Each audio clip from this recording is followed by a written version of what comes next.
Hey, Ryan, hear me out a bit. So, now that you're done with Deadpool, I'm thinking, maybe you should go for something more laid back. And I have the perfect opportunity for you. It's this movie, where you're still the lead, and it will still be a massive box office hit. Yeah, I know, it sounds great, but it's also a mostly voice acting job in a live action movie. It's amazing, you don't have to put in too much work. You're playing this dumb electric mouse, but there's one small thing, one tiny detail. You can't swear. Ryan? Hey, Ryan? Video game movies. Yep, they've always been around. It's like a poorly disguised fetish of Hollywood executives, taking a famous video game franchise and making a movie that either has nothing to do with the actual IP or tries retelling the story of the game, but in a poor fashion, because that's what I like to watch when I pay for a movie, a worse and longer version of the in-game cutscenes. There have been countless adaptations like the Mario Brothers, Resident Evil, Silent Hill, Need for Speed, Tomb Raider, Adam Sandler's Pixels, which is very impressive because it collectively shits all over the arcade games genre. They killed 50 birds with one stone with that one, but when it was announced that a live-action Pokemon movie was in the works, I, as many others, even though we were excited with finally be able to see our beloved Pokemons on the big screen, we were suspicious of it being another cash grab. And God, we couldn't have been more wrong. This movie managed to revitalize the video game genre in movies, showing directors how the job should be done, paving the way for others to follow, like the brilliant Sonic the Hedgehog, soon-to-be trilogy of films. So, let's talk about this beautiful adaptation. The movie starts with an opening shot of a secluded laboratory hidden behind mountains with an eerie sound playing over it. We are taken inside this facility and are shown our first Pokemon in its live action form. And what a Pokemon to start things off with. The majestic Mewtwo. It, as every other Pokemon we'll see in this movie as we go on, looks fabulous and it's clearly a product of hard work. I think this is genuinely the strongest point of this movie. The detail put into the models for all the different Pokemon that appear is absolutely impressive. Mewtwo is kept in some sort of restraining ball whilst all the scientists operate on it because, as all of us Pokemon fans remember, Mewtwo is an artificial Pokemon. It was designed and made in a lab. A car lives right as the facility faces issues with its powering, allowing Mewtwo to break free of its cage. Doing so, it decides to follow the fleeing car, shooting it off a bridge. This cold open fades into a beautiful sunrise in what appears to be a replica of your run-of-the-mill first town in any Pokemon game, and it looks stunning. We are shown flying Pidgeot, frolicking Buffland, and a tiny Rufflet standing right there to complete the farm town scenery. Oh, and there's also a tiny flock of Joltik right there. Cute little fox. We are introduced to our main human character, Tim, played by Justice Smith. He and his friend, Jack, who's played by Karen Sony, in this beautiful cameo. Karen also appeared in Deadpool movies as the infamous taxi driver. Jack tricks Tim into coming out with him to the fields in order to help him catch Pokemon. In this case, he wanted to beat out crying Cubone. Absolutely adorable. The problem is, Tim doesn't fuck with Pokemon that much, so he's not too keen of this idea, but decided to go with the flow. Saying it went horrible would be an understatement. The animation on that Pokeball is amazing though. They get back to the small town and have a bit of a heartfelt conversation. Jack is worried about his bud because everyone's leaving town to pursue their dreams, and he still wants to remain there, working as an insurance appraiser. He finally gets back service on his phone after that little escapade and notices that there are 5 voicemails sent to him. The voicemails were from the Rhyme City Police Department regarding an accident that took place the night before, in which his father unfortunately passed away. So, he takes the train in order to talk to the police about it and gather his belongings. His melancholic state is bothered by this cute lick tongue greeting him. Unfortunately, we'll not be able to highlight every Pokemon we see in this movie. There are just too many, like an informational video about Rhyme City Place for Tim on his train ride, and in it, we are shown 5 different Pokemon: Charmander, Squirtle, Gyarados, Arcanine, and Totodile. So, I highly suggest you go and watch this film for yourselves. Just the Pokemon designs alone should be enough of a reason to do so in my opinion. We are explained that the city is some sort of utopia, where Pokemon and humans work alongside each other, no training, no battling, no trading.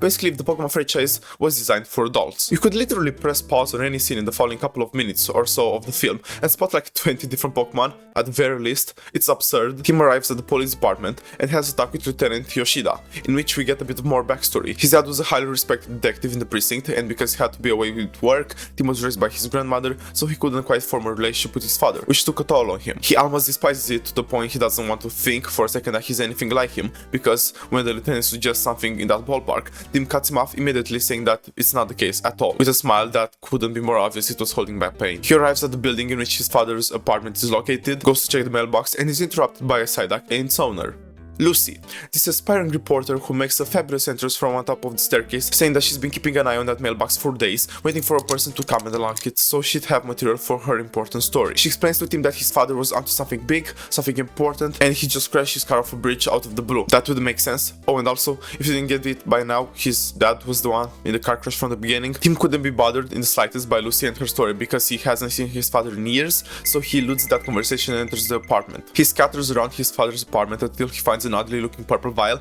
and when he opens it, purple smoke comes out of it, suffocating Tim with abundance, so he opens a window to let it out. It's being inhaled in the process by a couple of happy A-pumps, the smoke turning their smile into an angry frown. He finds an envelope that was intended for his birthday, in which there is a heartfelt message and a train ticket to Rhyme City. He finds a room that's an exact replica of his from when he was a child, because his dad wanted him to move in with him to the city. This room also brings up a flashback from when Tim was a kid and his mom died. The moving scene is interrupted by floor creaking sounds. Tim goes to check them out and he finds our yellow and fluffy friend, the mascot of the franchise, the main Pokemon character of the film, a Pikachu.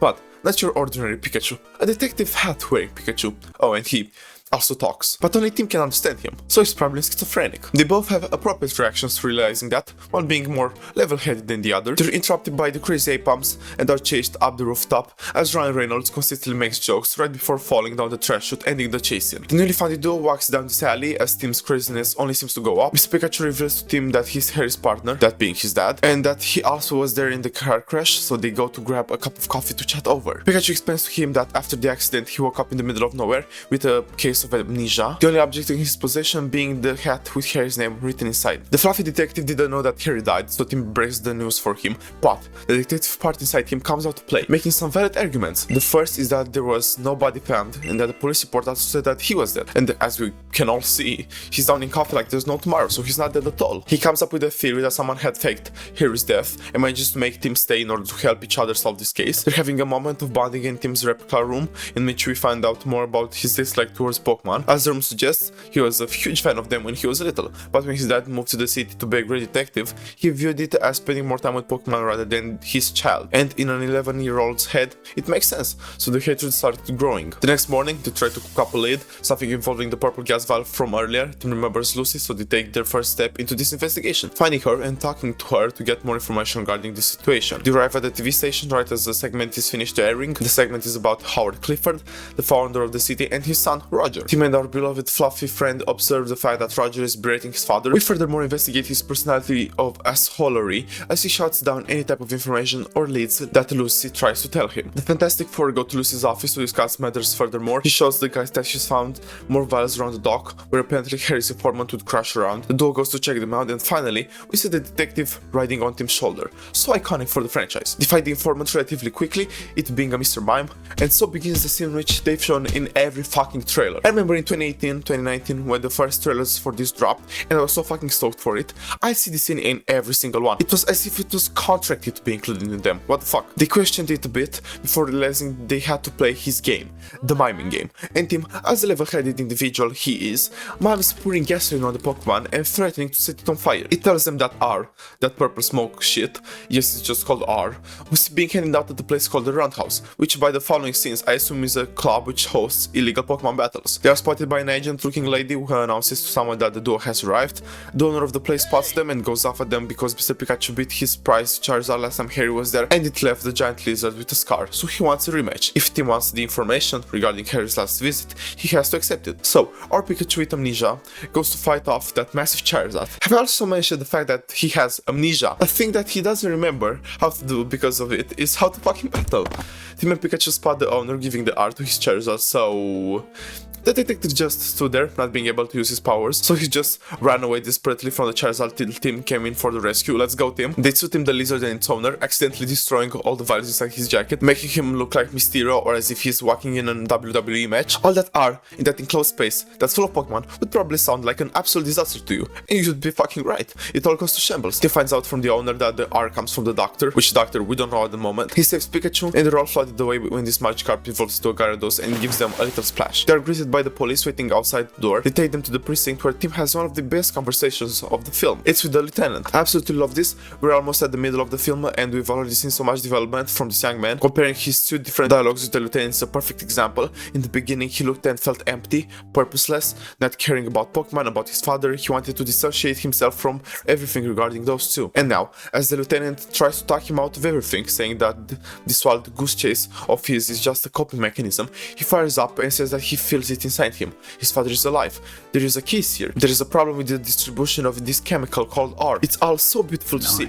He acknowledges that he's similar to his father, that he's got that detective in him. It's brilliant to see how these scenes are structured in order to show his progress. He tries to set his flame out by showing him footage of the crash, how the vehicle got launched off the bridge, and it kind of dies for a bit, in the sense that it makes him come to terms with the fact that his father is most likely dead, that leading to him and Pikachu leaving the precinct and having the most heartfelt scene of the movie that far, about how he should have come to live with his dad and how he regrets not doing so, bonding with Pikachu over that conversation. A near-looking car arrives with the lady from the club stepping out of it, taking the two guys to the office of the one and only Howard Clifford. He gives a lot of information to the duo, that he hired Harry to find the source of the R, which is revealed to be his own son, Roger, and that he can't do anything about it at the moment, because Roger had been taking more and more of the company since Howard had gotten incapacitated because of his illness. And now Roger apparently controls the company's board, the cops, the media, everything. The next thing he tells them, or better said shows them, in quite the fashion, is a close-up of the accident scene through the means of the advanced holographic imagery. For me, it looks like the detective missions from Arkham Knight. We see how Harry managed to survive the accident, crawl out of the car, right before Mewtwo appears to be wiping Pikachu's memory and take away his father. Right now, they have the hardest mission, finding Mewtwo in order to find and rescue his father. That sounds easier said than done. They start things off by asking for help from our favorite up-and-coming reporter, Lucy. She scooped around Roger's laptop and found information regarding a genetics lab and research facility out in the fields. That facility also had been shut down after an emergency problem that occurred the same night that Harry went missing, with no media coverage. They take a bit of a road trip to said facility to check stuff out. They arrive at the fence, she cuts it, that's spotted by a camera, they go through anyway and reach the lab. They see many weird looking Greninja locked in test chambers similar to Mewtwo's. They also spot the Torterra garden. We're shown that Roger is coming for them after spotting them with the cameras. The duo arrives at the Mewtwo experiment chamber, or at least what remained of it after the accident. Roger uses a remote control panel to unlock the Greninja chambers and let the fun begin for Lucy and her Psyduck. Tim plays around with what appears to be the last functioning computer remaining in that hall and starts a video projection of what happened before Mewtwo's escape, in the same manner that Howard showed him his father's crash before. The boys find crucial information, like that Mewtwo's DNA was used to make the R serum. They're shown that Harry was hired in order to catch Mewtwo, giving them an explanation for why Mewtwo targeted the detective when it escaped. The duo finds Lucy and Psyduck tangled for a bit, but they manage to leave the facility using the exit from the Torterra garden. They then find out that the growing experiment the people planned to do with the Torterra actually worked, as the fields they're standing on are actually on the back of multiple Torterra. The visuals of the scene are absolutely gorgeous as well. The Fantastic Four managed to escape the Torterra planes relatively safely.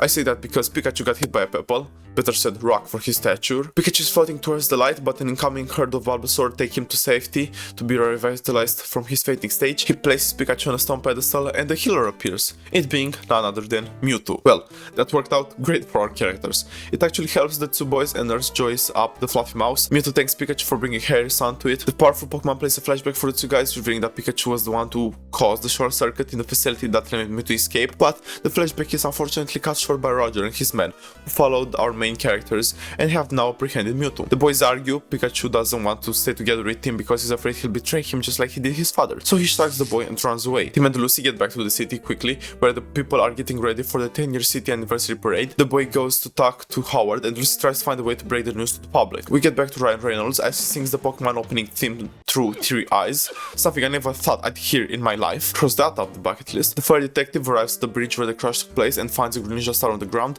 so he pieces stuff together and realizes that Mewtwo was not the one to send Harry flying, it was the Greninja that were sent by Roger. But wait, Howard would have probably seen that in the hologram before showing that to the guys. Wouldn't that mean, oh fuck, bro surely made the Epstein list. He transfers his consciousness into Mewtwo's body as we get our main villain's explanandum. So, Howard was the bad man, not his son. Harry tried to make stuff right when he found out that was happening to Mewtwo in the lab, but when Howard found out, he tried to kill him, but he was thankfully saved by Mewtwo, though we still don't know where Mewtwo took him. Howard explains to Tim that the R gas puts the Pokemon into a crazed state that allows people to transfer their consciousness into the Pokemon's mind. Our smart boy realizes that the parade balloons are all filled with the purple gas. Howard did this to cure humanity of its illnesses by allowing them to transfer their minds into the ones of healthy and strong Pokemon. He rips up the balloons, letting all the gas come out and infect the Pokemon, and then he uses Mewtwo's powers to merge the humans with their respective Pokemon partners. There begins the final battle between Pikachu and Howard, one filled with explosions, thunderbolts, tactical moves, and Tim's eager way of thinking, because as he wakes up, he wants to take Howard's EXP share looking ass head controlling device. He's interrupted though by a struggle coming from inside the closet. It's Roger. He's tied up and hidden in there. But wait, if Roger was not in on the whole scheme, Then who's that Roger? And why is he wearing sunglasses inside? Oh, it's Howard's Ditto that we've seen earlier. A brawl between Tim and the transformation Pokemon takes place, ending up with Tim hanging for his life as Cubone gradually takes his fingers off the edge. Pikachu gets rid of Mewtwo temporarily by listening to the advice that Tim gave him earlier, that being to use Volt Tackle, and Roger pulls a home run by sending Ditto flying and rescuing Tim. It's psyched right now because Ditto comes up back again, but with the power of the Argas, Ditto melts before our eyes. Tim manages to take the device off our mentally insane old man, and the day is saved. Mewtwo uses the power of friendship to revert all the damage caused by the Argas and gives people their body back. Stephen Hawking is taken by the police. Roger recognizes Lucy's talent and gives her the lead job of reporting on this case. We're now faced with the last remaining question. Where's the father? Well, he's been with you all along. What if a sentimental ass bullshit riddle backwards lesson is this? Oh, he's talking about Pikachu. As you all probably guessed by now, especially by the fact that the Argas did not affect Pikachu, it was because there was already a human merged inside, that being Tim's father. So all this time, he was actually bonding with his father. Oh, that's really sweet. Mewtwo did that in order to save Harry from dying of his wounds after the crash, as we're shown in an extended flashback. The powerful Pokemon separates the two as we fade into light. We're now seeing Tim and his dad, Ryan Reynolds, as he says his goodbyes before taking the train back to his hometown. But as he's preparing to embark on the train, just like in a soapy love drama, he changes his mind and stays with his dad in Rhyme City, ending the movie on a wholesome note. This live-action film had everything: a nice story, nice characters, floppy Pokemon, Ryan Reynolds, you name it. I love how they decided to go with this type of story instead of your classic Pokemon trainer setting out on his lifelong journey to become Pokemon Master. I love how they managed to make it very fun to watch and entertaining without it having almost any Pokemon battles, the thing that sits at the core of every Pokemon media. The visuals, as I previously mentioned, are absolutely gorgeous. You could not know anything about the Pokemon franchise except for the fact that Pikachu is the cutest little mascot, and you'd have a cracking time watching this. All the variety of different tiny monsters splattered across the movie just shows how much passion went into this. Take fucking notes, Game Freak. If the movie could do its job, then so should the games. I'm genuinely struggling to find a complaint or nitpick about it, but except for the fact that we don't see a Buizel, there aren't any major ones. I've seen this movie at least 10 times, and I've enjoyed it a lot every single time. Sure, it's not the most complex cinematic experience, but it doesn't try to be that. It doesn't hide what it is, that being an amazing time with your friends and family at the cinema. So yeah, I heavily suggest you watch this one for yourselves in order to get a better look at the cinematic Pokemon universe, and tell me how you feel about it. I'd love to hear your opinion in the comments below. Leave a like and subscribe, it helps this channel out massively and allows me to eat a proper meal every 4 days, so it's important. Have a great day, guys. Bye. Why are we still here?